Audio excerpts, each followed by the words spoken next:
살아계신 나의 하나님, 주의 이름을 높여드립니다.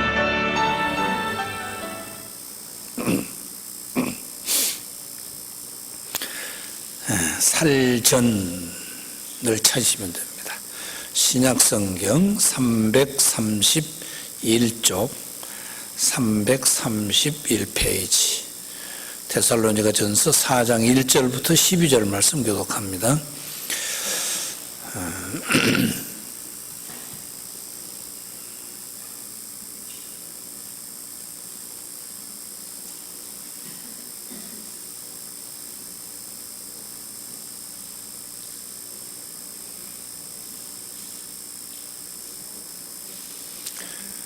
데살로니가전서 4장 1절부터 12절. 그러므로 형제들아, 우리가 끝으로 주 예수 안에서 너희에게 구하고 권면하노니 너희가 마땅히 어떻게 행하며 하나님을 기쁘시게 할 수 있는지를 우리에게 배웠으니 곧 너희가 행하는 바라 더욱 많이 힘쓰라.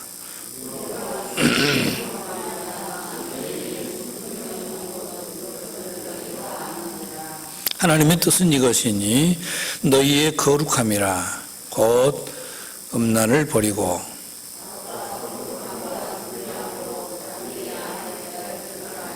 하나님을 모르는 이방인과 같이 세욕을 따르지 말고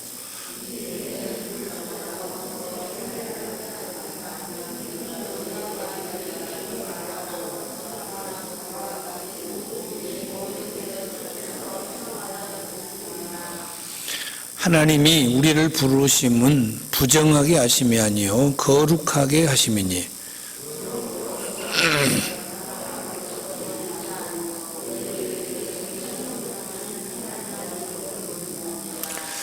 형제 사랑에 관하여는 너희에게 쓸 것이 없음은 너희들 자신이 하나님의 가르치심을 받아 서로 사랑함이라.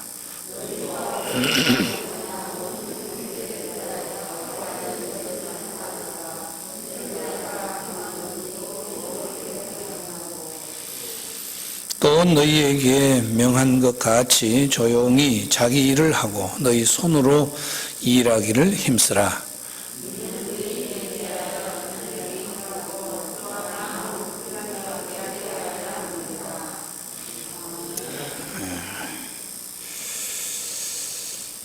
재림에 대한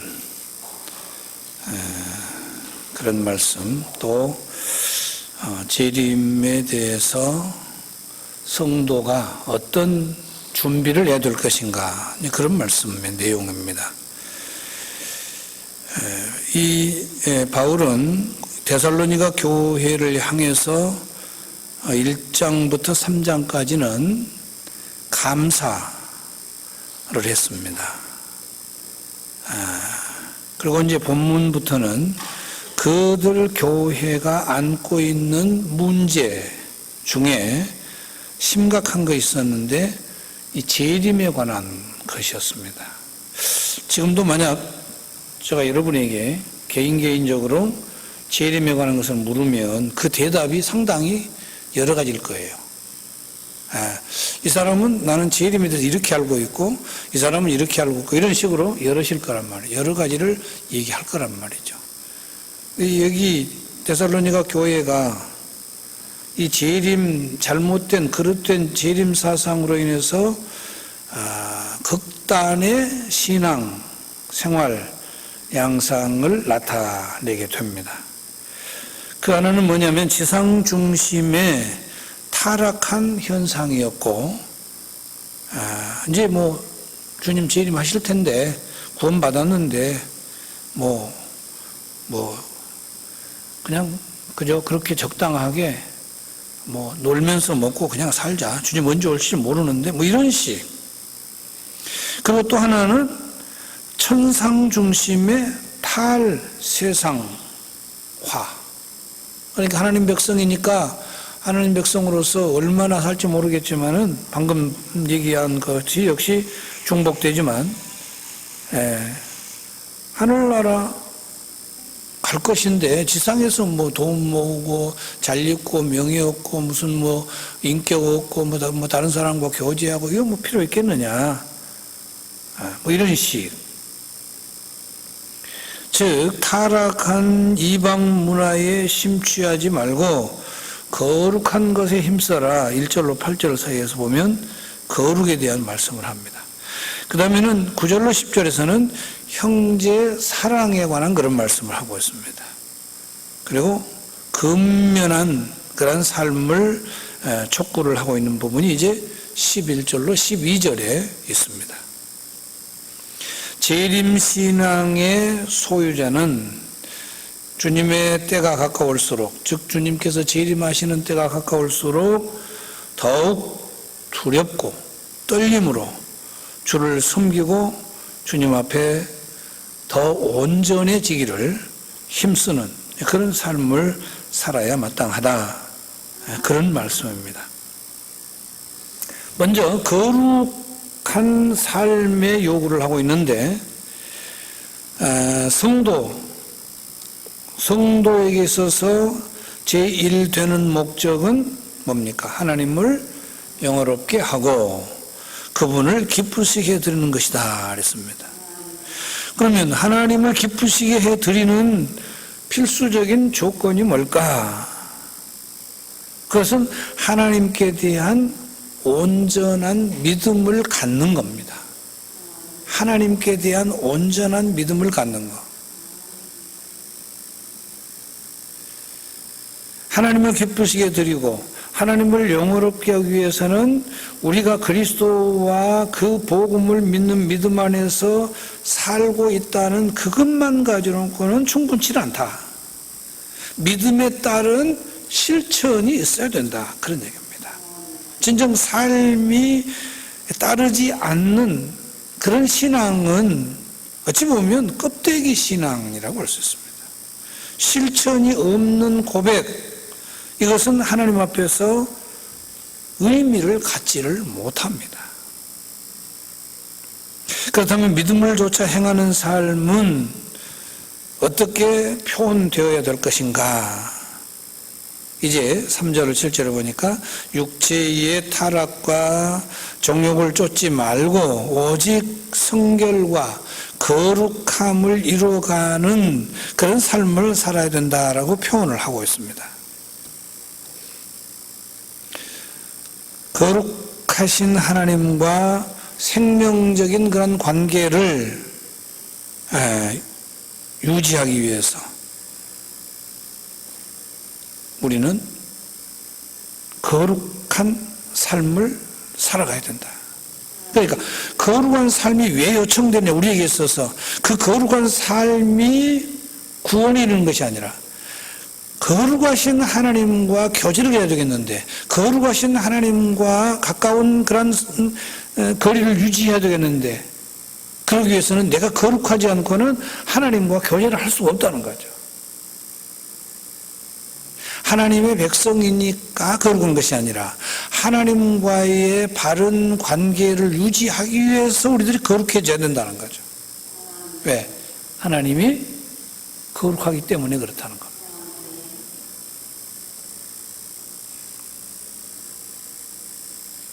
그렇죠. 세상 안에서도 뭐 괜찮은 사람하고 대화를 하고 같이 식사도 하고 삶에서 그 사람과 동등한 그런 입장에 서려고 하면 어떻습니까? 나도 그 사람과 비슷한 그런 조건이 갖추어져야 돼요. 그러잖아요. 근데 하물며 하나님과 우리가 교제를 하려고 한다고 하면 하나님과 늘 가까이에서 하나님이 나를 향해서 무엇을 원하시고 나는 하나님을 위해서 뭘 하고 이런 관계를 유지하기 위해서는 거기에 걸맞는 우리의 생활이 필요하다는 거죠. 네. 영혼이 새롭게 되어서 거룩해지는 것, 이것을 열망한다고 하면 육신의 욕망을 엄격히 늘 제어해야 된다. 아울러서 육체를 잘못 사용하려고 하는 악한 생각과 악한 의지를 우리는 스스로를 잘 다스려 가야 되는 거죠. 왜냐하면 육체적인 타락은 영적 타락과 직결이 됩니다. 주님께서는 거룩하지 못한 삶을 사는 자들을 아무도 당신의 가족으로 부르시지를 않는다. 그러니까 거룩한 삶을 살아야 주님의 가족이 될 수 있다 그런 얘기예요. 구원받은 하나님의 백성들이 이 부분을 정말 몸부림을 치면서 그렇게 되고자 애써야 된다는 거죠. 나 구원받았는데.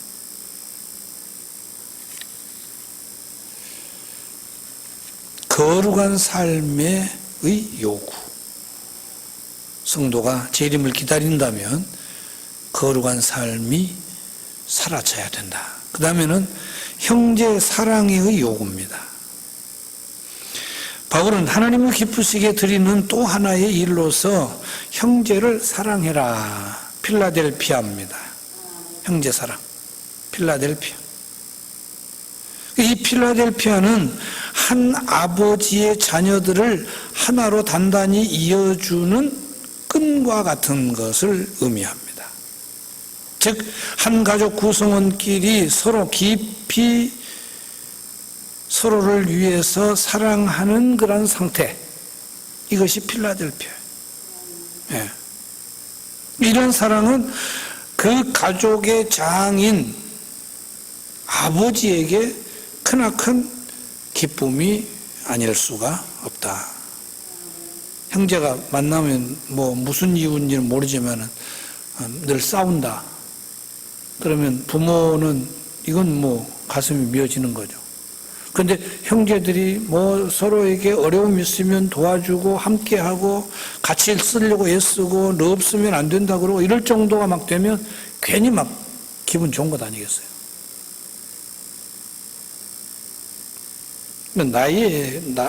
저의 얘기지만은 우리 둘뿐이니까 두 자매가 우리 딸들이 거의 직장도 같이 다니고 같은 곳을 다니고 어떻게 그럴 수가 있을까?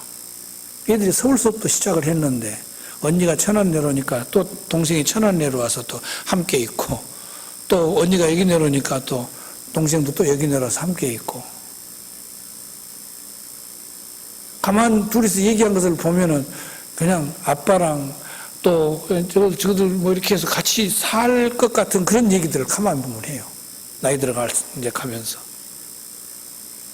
그러면 내 마음은 아주 좋은 거죠. 행복한 거죠. 그냥 그게. 그런 생각을 한다는 자체가 어떻게 될지는 모르겠지만 그러니까 우리가 서로 사랑한다고 하는 것은 바로 그겁니다. 성도가 성도 서로 사랑한다고 하는 것은 바로 그거예요. 하나님의 자녀들인 우리가 그런 서로를 아껴주고 사랑하는 이 교인들이 하나가 된 그것을 보시고 하나님은 좋아하시고 기뻐하신다. 그것이 필라델피아예요. 형제 사랑. 그리스도 안에서 하나 된 교인들이 사랑의 끈으로 단단히 묶여지기를 하나님은 원하신다. 사실 이 사랑은 하나님을 깊이 아는 그런 영혼, 성숙한 신앙의 소유자만이 가질 수 있는, 소유할 수 있는 그런 사랑입니다. 그러니까 여러분에게 이 필라델피아에 이 사랑이 있는지를 한번 들여다보시기를 바랍니다. 이게 있어야 돼요. 필라델피아의 사랑. 끈으로 묶여져 있는 그런 모습.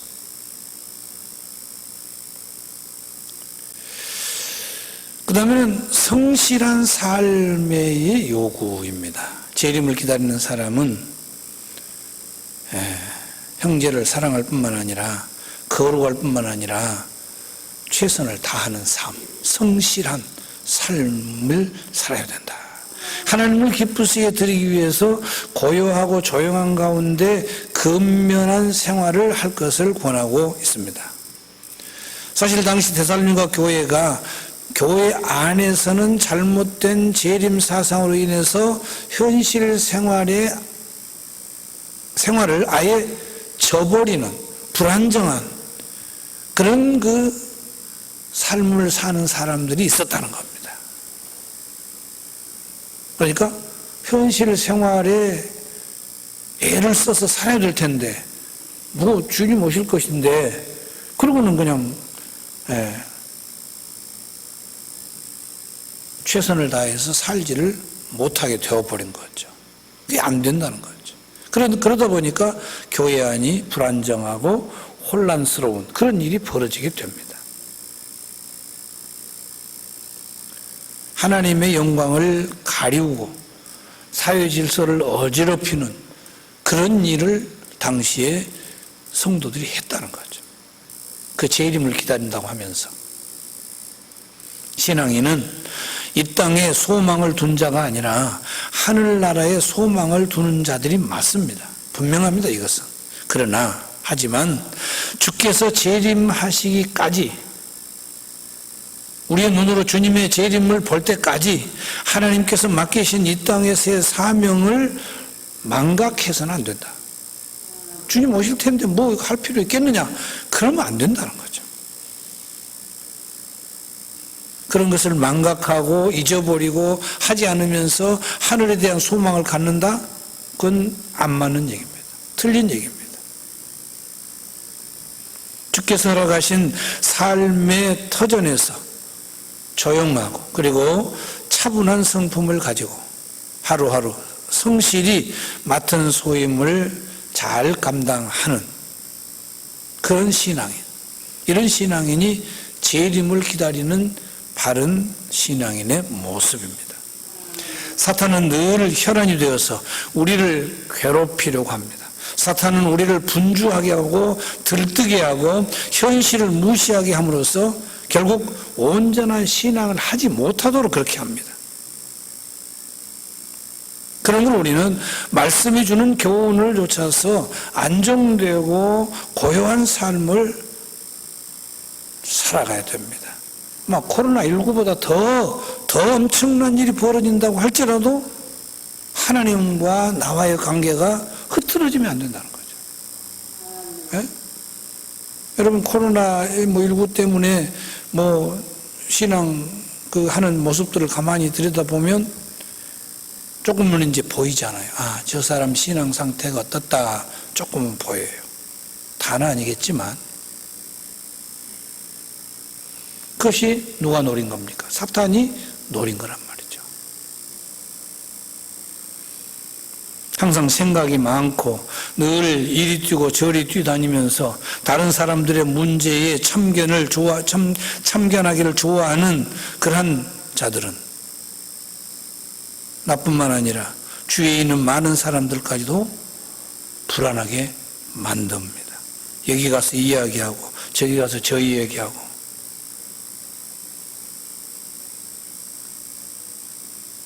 그냥 자신의 소명을 이루기 위해서 자기가 맡은 것이 무엇인가, 하나님께서 나에게 주신 것이 무엇인가를 이루기 위해서 부지런히 뛰어야 되고 애써야 되는데 하나님이 허락하신 삶의 분깃은 잘 하지 않으면서 무시하면서 다른 사람의 일에 참견을 하고 다른 것에 이리저리 다니면서 옮기고 이렇게 말 만들어내고 막 그런단 말이에요.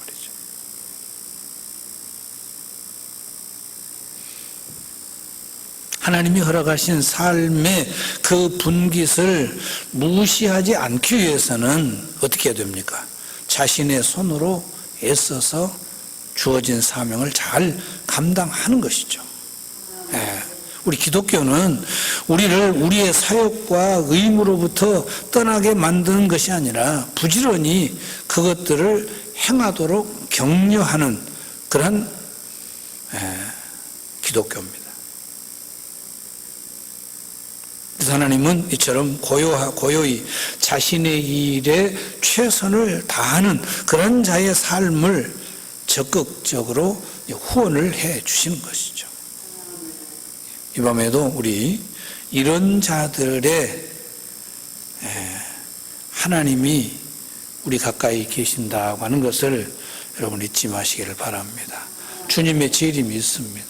그러나 우리는 지금 이 땅에서 발을 들여놓고 살고 있습니다. 이 땅의 것을 소홀히 할 수가 없습니다. 힘써서 해야 됩니다. 그러나 그것 때문에 또 하늘나라에 관한 것이 묻혀버려서도 안 되겠죠. 그러니까 늘 끼어서 근신하고 기도하고 사탄에게 흔들려서 들뜨고 분주하고 현실을 무시하고 그런 모습도 또 보여서는 안 될 것입니다. 침착하니 힘들면 힘들수록 더 차분해질 수 있는 그런 자세가 우리에게 필요합니다. 정말 이 코로나19가 언제 종식될지는 우리가 알 수가 없습니다. 이제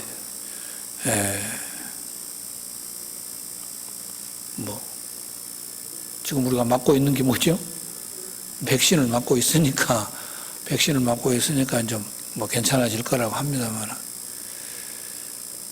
그런 것 때문에 흔들리고 그런 것 때문에 종잡지 못하는 그런 모습이어서는 안 된다는 거죠. 아무튼 주님의 재림에 대비하는 우리의 모습이 하나님께서 보심에 있어서 그래 잘하고 있다 이런 인정을 받을 수 있는 그런 우리 모두이기를 바랍니다. 기도하겠습니다. 하나님은 늘 우리를 향해서 하나님의 뜻에 합한 그런 모습으로 살아가기를 원하신 줄로 믿습니다. 주님의 재림의 일이야말로 지상 위에서 가장 엄청난 그런 일이 되어질 것인데 그런 엄청난 일이 일어난다고 할지라도 그럴 때에도 정말 주님을 맞이할 그런 준비가 제대로 된 그런 우리이기에 흔들림 없는 그런 모습을 가지고 늘 거룩해지기를 원하고 형제를 사랑하고 그리고 또한 참으로 성실한 그런 삶을 살아가는 우리 모두이기를 원합니다.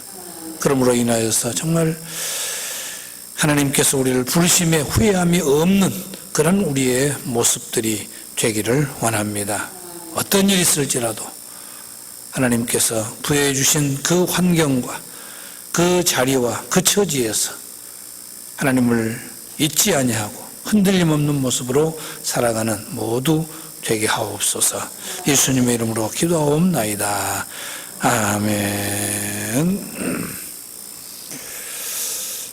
찬송 176장 부르면서 언금합니다.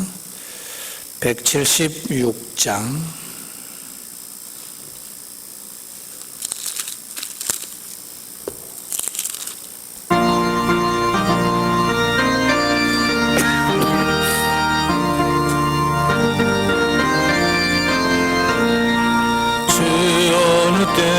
다시 오실런지 아는 이가 없으니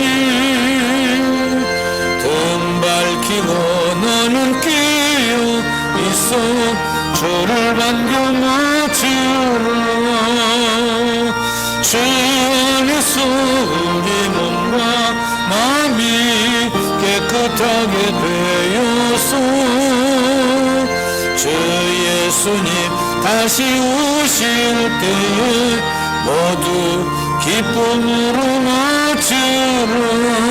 주 오늘에 다시 오신다면 부끄러움 없을까. 잘나였다 주님 칭찬하며 우리 받아주실까. 주 주의 소리 몸과 마음이 깨끗하게 되어서 제 예수님 다시 오실 때에 모두 기쁨으로 맞으라. 저 예수님 맡겨주신 일에 모두 충성 다해라. 내 마음속에 확신 넘칠 때에 영원한 시국겠네. 주 안에 소리 몸과 마음이 깨끗하게 되어서 주 예수님 다시 오실 때에 모두 기쁨으로 맞으라.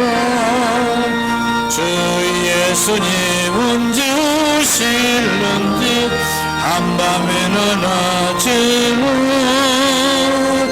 늘 깨어서 주님 만난 성도 주의 영광 구경해. 주 안에 소리 몸과 마음이 깨끗하게 되어서 주 예수님 다시 오실 때에 모두 기쁨으로 맞으라. 네, 기도하십니다. 하나님, 1000번째 드렸습니다. 하나님께서 기뻐 받으심이 생활 속에서 또 눈에서 보여지는 은혜를 허락해 주옵소서. 또 예배하면서 물질 드리는 모든 손길 위에 함께하사 주님이 주셨고 주님께서 관리자로 이 땅 위에 세우셨사오며 잘 관리함으로 참으로 주께서 나중 우리에게 상급을 주실 때에 드리는 그러한 모든 것들로 인하여서 충만한 그러한 상급이 모두에게 있어지도록 복을 내려 주옵소서.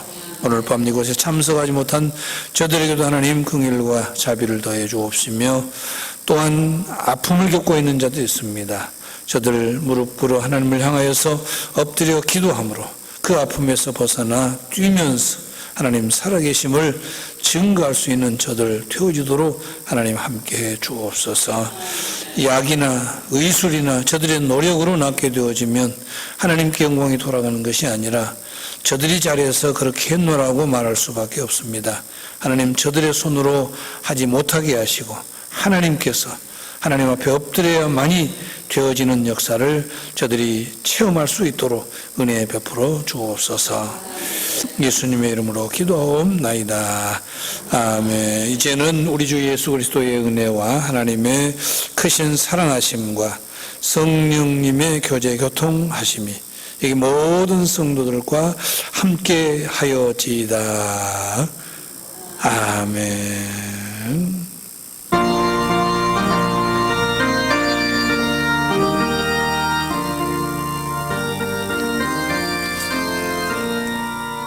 어제나 오늘이나 영원토록 동일하신 신실하신 하나님을 찬양합니다.